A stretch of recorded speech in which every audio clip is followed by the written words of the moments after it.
Olá, ouvintes, sejam bem-vindos ao meu podcast, onde falarei sobre o escravismo e as relações de produção na Antiguidade Clássica.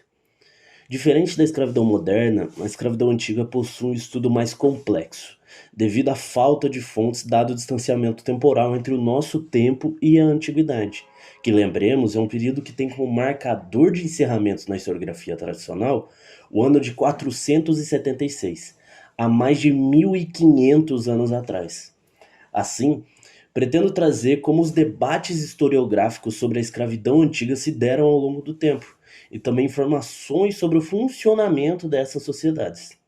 Tomarei como base o livro Escravidão Antiga e Ideologia Moderna, do historiador Moses Finlay, e também artigos referentes ao tema. Bom, vamos começar sobre o debate historiográfico sobre a escravidão antiga. Sobre os debates, vários historiadores do século XX atribuíam o declínio da antiguidade, entre aspas, apenas pela simples existência da escravidão, encarando-a como mera degeneração moral. Visão essa que Finlay afirma ter levado à distorção nos estudos sobre a escravidão antiga.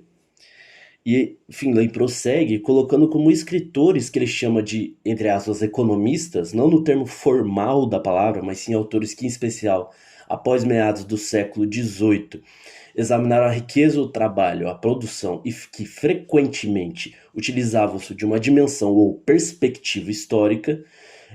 Entre estes escritores era unanimidade que o trabalho escravo era menos eficiente do que o trabalho livre, já que era mais caro. A explicação que davam para a persistência da escravidão era simples.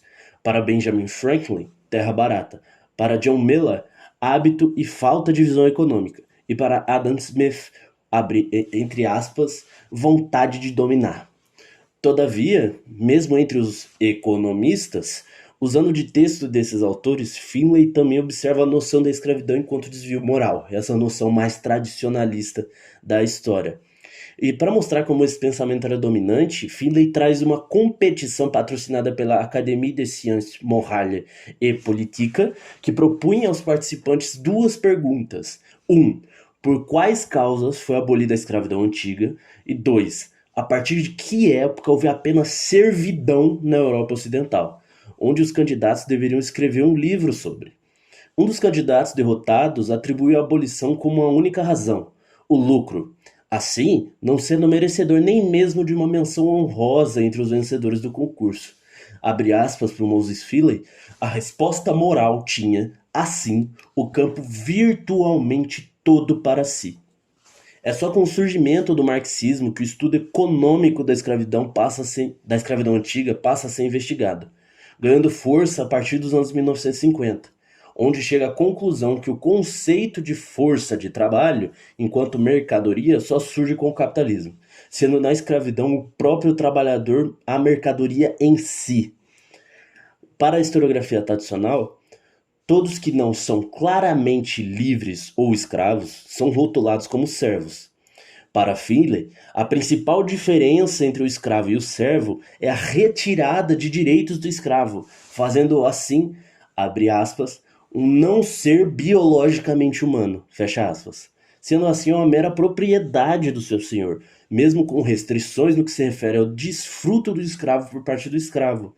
Fato esse que não altera em nada seu caráter de propriedade, já que quase sempre a propriedade é limitada por aparatos jurídicos estatais.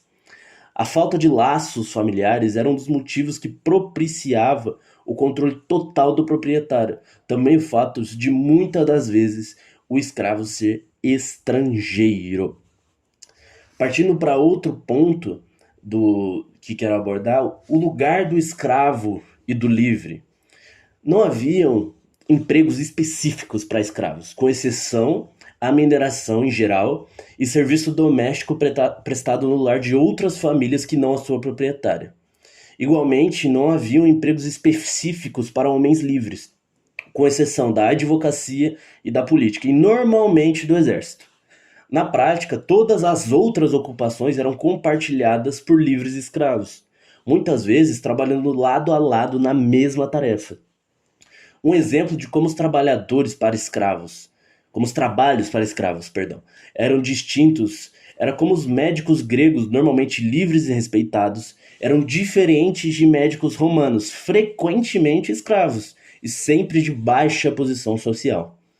Via de regra, os trabalhadores livres predominavam em pequena escala na agricultura, em geral de subsistência, entre os pequenos produtores de bens de consumo e no pequeno comércio da cidade. Os escravos predominavam e quase monopolizavam a produção em larga escala no campo e na cidade. Para os antigos, o homem livre era quem não vivia sob o domínio nem trabalhava para outrem. Quem vivia, de preferência, em seu lote de terra herdado, com seus altares e templos herdados. A criação desse tipo de homem livre no mundo pré-industrial de baixa tecnologia levou ao estabelecimento de uma sociedade escravista. Não havia uma alternativa realista disponível para a manutenção dessa sociedade. Dessa forma, Finlay escreve, abre aspas, podemos afirmar, em resumo, que considerações sobre eficiência, produtividade e rentabilidade tiveram pouca ou nenhuma importância na criação das sociedades escravistas da Grécia e da Roma, como tampouco aquelas da ordem comparativa. Bom, agora eu gostaria de abordar a origem e complexidade do escravismo antigo. Para compreender o escravismo na antiguidade, é essencial reconhecer que não se limita apenas à presença de escravos ou à sua quantidade. Ele moldava a própria estrutura da sociedade, compondo algo entre 30% e 35% nas sociedades gregas e romanas, respectivamente. Para Aristóteles, por exemplo, em seu livro Política, escreve que o escravo é uma instituição natural e, portanto, boa e justa, entre aspas. Tanto não era encarado como um problema nas lentes daquela sociedade, que nem os próprios escravos possuíam um movimento abolicionista coletivo, sendo as ocasiais libertações apenas individuais. Finlay sugere que a demanda por trabalho escravo desencadeou a oferta, ligando à expansão das relações mercantis, não a guerra. Escreve sobre 3 condições que resultaram pela demanda de escravos na antiguidade. 1.